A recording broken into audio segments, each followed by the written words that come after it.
Hi guys and welcome to my channel. So in this video I'll be telling you how I scored more than 95 in my social science exam. In my last video I have told how I scored 95 plus in English and this video is about social science. So I'm going to tell you all those things that nobody will tell you. So watch this video till the end. सबसे पहले तो let me tell you, make sure to check the syllabus क्योंकि क्या होता है कि हर साल syllabus change होता है. हमारे टाइम पे हिस्ट्री के सिर्फ हिस्ट्री के 2.5 चैप्टर्स डिलीट हो गए थे. इकोनॉमिक्स का एक चैप्टर डिलीट हो गया था. So make sure to know the syllabus, कहीं आप वो ना पढ़ लो जो नहीं आ रहा है. Now next thing is if you study by watching the lectures, so make sure कि आप सिर्फ लेक्चर्स पे ना डिपेंडेंट रहें because you are watching the lectures लेकिन यू आर नॉट लर्निंग. मतलब आपको वो चीज़ याद नहीं होगी, हिस्ट्री की डेट्स हुई, कोई भी इंसिडेंट हुआ, कुछ भी आपको वो याद नहीं होगा. वो आप सिर्फ देख रहे हो, आप सिर्फ सुन रहे हो. सो मेक श्योर कि अगर आप लेक्चर्स देख रहे हो जिसमें बहुत ज़्यादा डिपेंडेंट मत रहो एंड चीज़ों को टाइम टू टाइम याद भी करो and focus on self study as well. Also मैं आपको ये सजेस्ट करूँगी कि आप बहुत बड़े बड़े लेक्चर्स मत देखो. हिस्ट्री के, जोग्राफी के 20 मिनट्स के short revision, rapid revision kind of जो वीडियोज़ आती हैं आप वो देखो. That will be very beneficial for you and read the chapter line by line. अच्छा, बेसिकली सोशल साइंस में प्रॉब्लम क्या रहती है कि सभी बोलते हैं कि हमें याद नहीं होता. मतलब हमको पता तो है क्या हुआ था but we don't know how to express this. तो इसका मैं आपको एक सोल्यूशन बता दूँ. सबसे पहले तो through out the year make sure कि आप एक ही चैप्टर को कम से कम 3-4 बार तो पढ़े ही, सिर्फ एक चैप्टर को थ्रू आउट द ईयर. कोई भी टेस्ट हुआ, एग्जाम हुआ, प्री बोर्ड हुआ, सब में आपको पूरी चैप्टर की रीडिंग लाइन बाय लाइन लगानी है. साइड में सोर्स है, पिक्चर्स है, हर चीज को इंक्लूडेड करके आपको पढ़ना है. अब जब आप एक ही चैप्टर को इतनी बार पढ़ लेंगे तो आपको वो चैप्टर लाइन बाय लाइन याद हो जाएगा. देखो, हम एक्सप्रेस नहीं कर पाते, कभी कभी हमको पता है क्या सीन था, क्या था, लेकिन हम उसको अपने वर्ड्स में वहां पे लिख नहीं पाते. तो जब आप चैप्टर को इतनी बार पढ़ लोगे ना तो आपको वो चैप्टर लाइन टू लाइन याद हो जाएगा.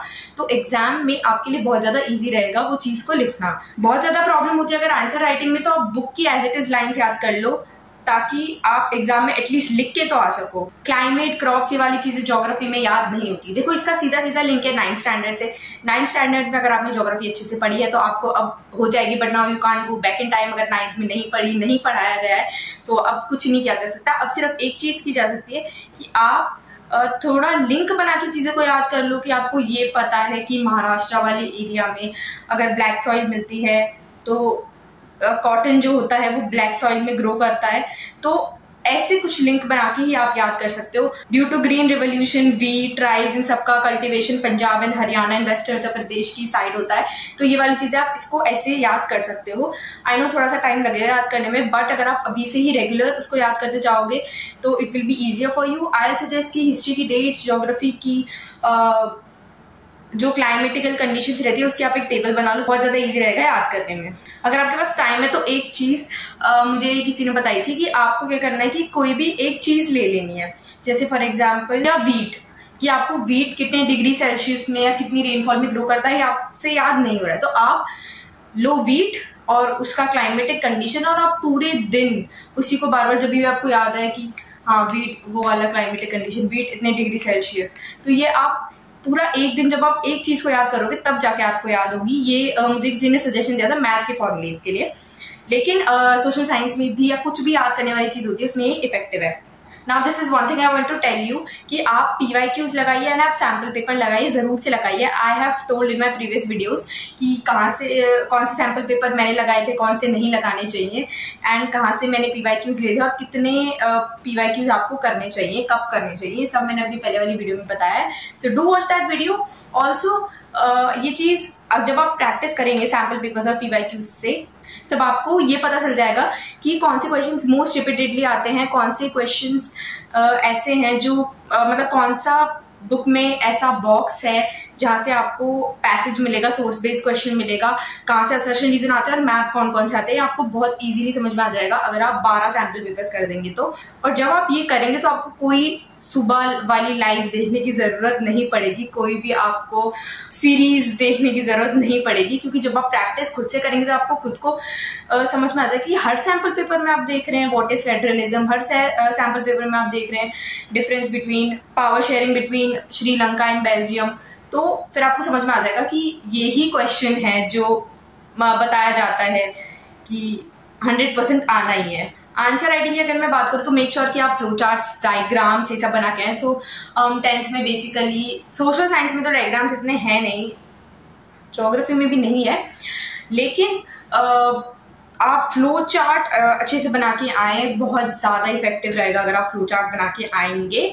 ऑल्सो कोई भी इंपॉर्टेंट चीज़ें हैं, कुछ भी डेटा है, कुछ भी ऐसा है, तो आप उसको पेंसिल से अंडरलाइन जरूर करके आए एग्जाम में, और ये आदत आप अभी से डाल लें। आगे आपके हाफ ईयरली तो चलो आप हो ही गए होंगे, उसके बाद आगे और एग्जाम्स आएंगे, प्री बोर्ड्स आएंगे, तो आप उसमें ही आदत डाल लें। क्योंकि क्या होता है कि हम सोचते हैं कि अब बोर्ड्स में ही करेंगे, अब तो क्या ही करना है, फिर उसके बाद बोर्ड्स में टाइम मैनेजमेंट नहीं हो पाता है, कुछ होता ही रहता है। तो इसलिए ध्यान रहे कि पहले से आप प्रैक्टिस करके चले हर एक चीज़ की। कोई भी चीज़ आपको लास्ट डे पे नहीं छोड़नी है। मैंने छोड़ी थी साइंस में तो मुझे बहुत दिक्कत आई थी, इसीलिए आई सजेस्ट कि कोई भी चीज़ लास्ट मोमेंट पे नहीं छोड़नी है। बुक के जो चैप्टर्स हैं सब कुछ लाइन बाय लाइन पढ़ना है, क्योंकि आता है सोर्स बेस्ड या केस बेस्ड क्वेश्चंस आते हैं।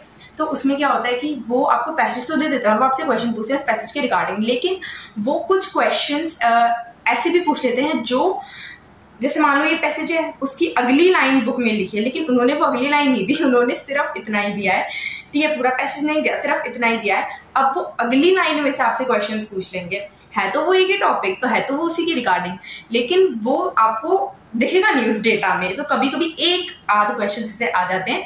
तो ध्यान रहे कि आप बुक को बहुत अच्छे से पढ़ें। ऑल्सो कोई रिफ्रेशर गाइड की बहुत ज़्यादा उस तरीके से ज़रूरत नहीं है, ठीक है, आप NCERT को ही लेके चलें और उसी को लाइन बाय लाइन पढ़ें, 1 बार 2 बार 3 बार, जितनी बार आप पढ़ सकते हैं उतनी बार आपके लिए अच्छा रहेगा। जो भी एग्जाम हो, जो भी टेस्ट हो, सब में आप NCERT को दोबारा पढ़ो, सारे चैप्टर्स को, चाहे आप कितना भी बोर हो जाओ, कुछ भी हो, बट सब कुछ अच्छे से पढ़ना है। और सोशल साइंस में कभी भी आपको पैराग्राफ में आंसर नहीं करना है, whether it's history, geography, political science और इकोनॉमिक्स, हमेशा आपको पॉइंट्स में ही आंसर करना है। ऑल्सो अगर 5 मार्क के क्वेश्चन है तो मेक श्योर आप फ्लो चार्ट बना के आए, इसके साथ साथ आप सब हेडिंग भी लिख के आए, सब हेडिंग डैश, फिर उसके बारे में आप लिखे। बहुत नीट प्रेजेंटेशन रहेगा, टीचर को चेकिंग करने में भी बड़ा आसान रहता है। हम ये सोचते हैं कि 5 मार्क्स का है तो कितना बड़ा लिखना है, कितने पॉइंट्स लिखना है, तो ध्यान रहे कि 2 मार्क्स का है, 2 पॉइंट्स 4 लाइन्स, 5 मार्क्स का है तो 120 words which means something 12 to 18 lines and 5 points, या फिर 5 से ज़्यादा भी आप लिख सकते हैं बेसिकली। लेकिन 5 मार्क्स में तो आप ये ध्यान रखिए, कोई भी सब्जेक्ट हो, नॉट ओनली सोशल साइंस, कोई भी सब्जेक्ट हो, पूरा पेज उसमें भरी आना 5 मार्क्स के क्वेश्चन में। 1 मार्क के जो आपके आते हैं केस, एक तो MCQ आता है और एक केस बेस्ड में आता है लिखने को, उसमें आप चाहे 1 वर्ड लिखो चाहे 1 लाइन लिखो, मार्क्स आपको उतने ही मिलने हैं, ठीक है। तो अगर आपका ऐसा है कि टाइम आप नहीं बचा पाते हैं तो आप 1 वर्ड में ही उनके आंसर्स दें। नाउ डिफरेंस वाले क्वेश्चंस आते हैं, differentiate between this and this, differentiate between power sharing between Sri Lanka and Belgium, difference between primary and tertiary sector. तो ये डिफरेंसेस आते हैं। इस डिफरेंस में आप ध्यान रखें कि आप हमेशा टैबुलर फॉर्म में लिख के आए, ठीक है, इधर प्राइमरी सेक्टर, इधर टर्शरी सेक्टर, मस्त उसकी टेबल बना के आए। प्लस ध्यान रखें कि आप बेसिस भी लिखे आए, basis, primary sector, tertiary sector, कि आप किस बेसिस पे डिफरेंशिएट कर रहे हैं। जरूरी नहीं है कि आप बेसिस लिख के आए, नहीं लिख के आएंगे तो भी चलेगा, तो भी आपको मार्क्स मिल जाएंगे। लेकिन ये जो बेसिस वाला जो कॉन्सेप्ट है ये बहुत इंपॉर्टेंट होता है 12th स्टैंडर्ड में। तो अगर आप अभी वो करके चलेंगे तो हो सकता है कि टीचर आपसे इम्प्रेस हो जाए।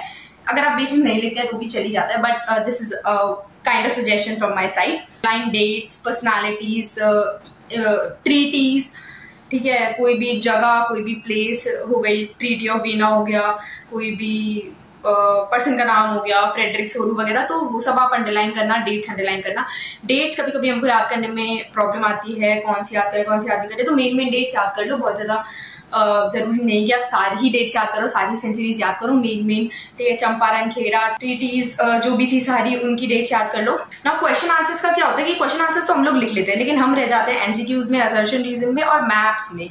तो MCQ में बहुत ज़्यादा मार्क्स करते हैं हमेशा सोशल साइंस में, क्योंकि एक तो उसमें असर्शन रीजन होता है, फिर कुछ नॉट वॉट भी हम नहीं पढ़ते हैं कभी, which of the following is not the reason, तो हम नॉट तो पढ़ते नहीं है, तो ये वाली चीज़ भी होती है। इसलिए मेक श्योर कि आप MCQ की बहुत अच्छे से प्रैक्टिस करें। आप सारे चैप्टर के MCQ ऑनलाइन निकाल सकते हैं और सबकी आप प्रैक्टिस करें अच्छे से। मैथ्स को बहुत अच्छे से प्रैक्टिस करें। हमें लगता है कि हम मैप देख लेंगे बुक में तो हमको याद हो जाएगा, हम पेपर में लिख के आएंगे, मैं भी ये सोच रही थी, लेकिन मेरे जो 2 मार्क्स कटे हैं वो मैप में कटे हैं, इसलिए मैप आपको लेना है, उस पर सारी चीजें मार्क करनी है 1 बार 2 बार 3 बार। जब तक आप सारा मैप सही से नहीं मार्क कर देते तब तक आपको नहीं रुकना है। यू हैव टू प्रैक्टिस अगर आपको फुल मार्क्स चाहिए तो। अगर आपको डेट नहीं पता किसी भी चीज़ की, देखो मेन चीज़ों की डेट्स तो याद करना बहुत ज़रूरी है, वो तो आपको 100% करनी ही चाहिए। जैसे चंपारण खेड़ा ये सारे इंसिडेंट हो गए, लेकिन कुछ भी ऐसी चीज़ें जिसकी आपको डेट याद नहीं है तो आप ध्यान रखें कि आप क्वेश्चन में उसको इंक्लूड ना करें, मतलब आंसर में उसको इंक्लूड ना करें, ठीक है।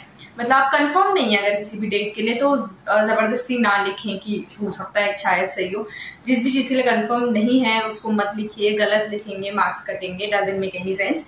इसलिए ध्यान रहे जो आता है वो ही लिखें। इट्स वेरी सिंपल और बहुत ही स्पेसिफाइड है कि क्वेश्चंस आएंगे तो वो यही क्वेश्चंस आएंगे। So that's it for today's video and I hope you all found this helpful. If you do, don't forget to like, share, comment and subscribe to my channel.